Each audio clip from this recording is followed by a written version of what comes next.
2 weeks of Pete Andre's Mysterious Girl and I was begging for the brush of death's merciful hands. Welcome to this review of Under the Lake.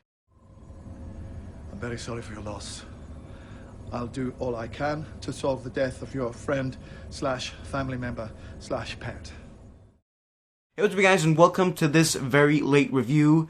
Sorry about that, I promise to be sooner next time. Today I'm reviewing the latest episode of Doctor Who called Under the Lake. And before I get into my interpretation and my review of this episode, I want to give you a quick recap. So let's get this started. The Doctor and Clara arrive in an underwater base in the year 2119.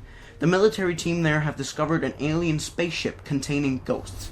The Doctor and the others capture the ghosts, and they find out that they are repeating coordinates to a location. They go to that location and find a deadlocked pod. They find out that the ghosts are being used to send a call to the location. The Doctor then decides to go back to before the flood to find out what is in the pod and what is the true meaning behind the signal. However, on his way through the base, he is separated from Clara. Clara must stay in the base with the military personnel Case and Lunn as it begins flooding, while the Doctor goes to the TARDIS with O'Donnell and Bennett. After they leave, Clara spots a new ghost in the lake, only to discover that it is the Doctor. Alright, so let's start by addressing the elephant in the room. And I'm actually not talking about Clara, but seriously, she has gotten a bit fat, right? I'm just kidding. I'm talking about the Doctor's new sonic sunglasses. A lot of people have given the Doctor Who team shit for coming up with this concept, but I am of a total different opinion. Because as you see, I couldn't really give a fuck about it, and I don't think that it is important at all. I just don't see the big deal. You guys realize that it wasn't really used in the original series at all, right? It was introduced in the 1968 episode Fury of the Deep, and then later removed again. And then we didn't see it up until the 1996 movie. It almost wasn't even used during its run in the original series. It's a device, and frankly it holds the show back from evolving. When those lazy fucks from Doctor Who's writing team, I'm talking about you Stephen Moffat, have no idea how to get the Doctor out of a sticky situation, they always go to the sonic screwdriver, or the sonic devices that the Doctor has. They always have to save him out of a dangerous situation. It's so boring and overdone, and I really wish the sonic devices would be used a whole lot less. Anyways, enough about devices that make weird sounds when you press them. I mean, I have enough of those in my bedroom. Toothbrushes. I'm talking about electric toothbrushes, obviously. Let's just move on. Diving into this episode, it is clear to me that Clara and the Doctor have a really shitty chemistry together. No, really. Clara is all like, "Oh, Doctor, let's go on an adventure." And then the Doctor is all like, "Oh, Clara, I don't really think that's a good idea." "Oh, come on, you old fuck." "But Clara, you're gonna get yourself killed." "Why'd you say that?" "Because everybody knows that Jenna has already left the show. And the only way that you're going to be able to get out at this point is by dying." "But I won't die though, will I, Doctor?" "Undoubtedly.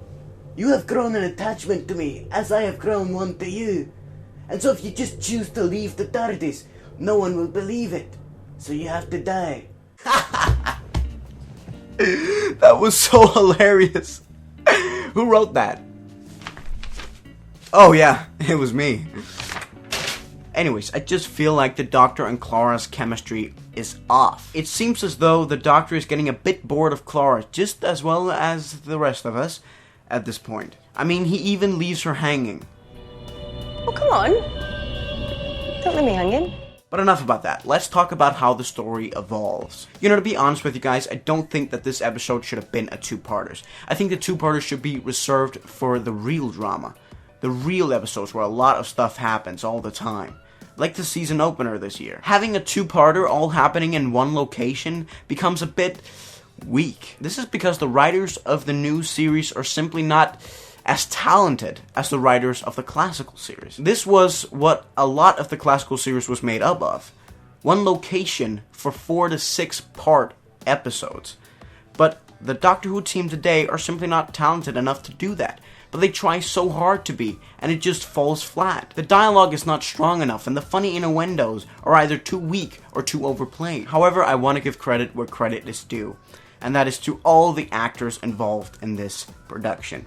They all did an amazing job. Oh, and also just a little tip to the Doctor Who team. If you're gonna hire a person that is deaf to play a character, you should probably have the Doctor be able to understand her and then be able to repeat what she's saying to the rest of us. Instead of having Harsher Ali having to explain everything that she's saying and to repeat it all the time. It just becomes a bit repetitive and boring after a while. However, it's very important for me to mention that Sophie Stone did an absolutely amazing job.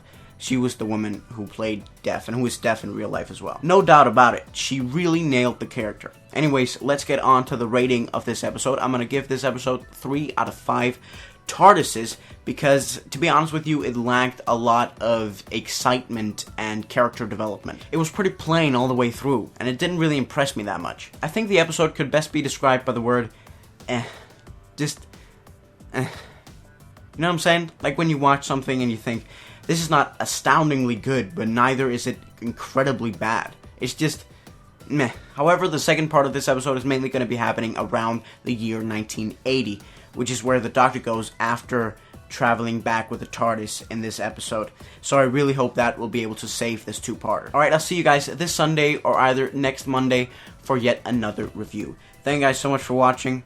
Bye.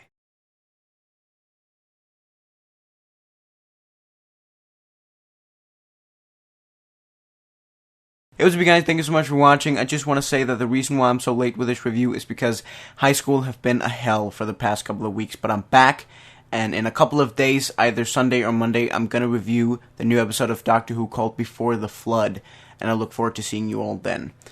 Goodbye.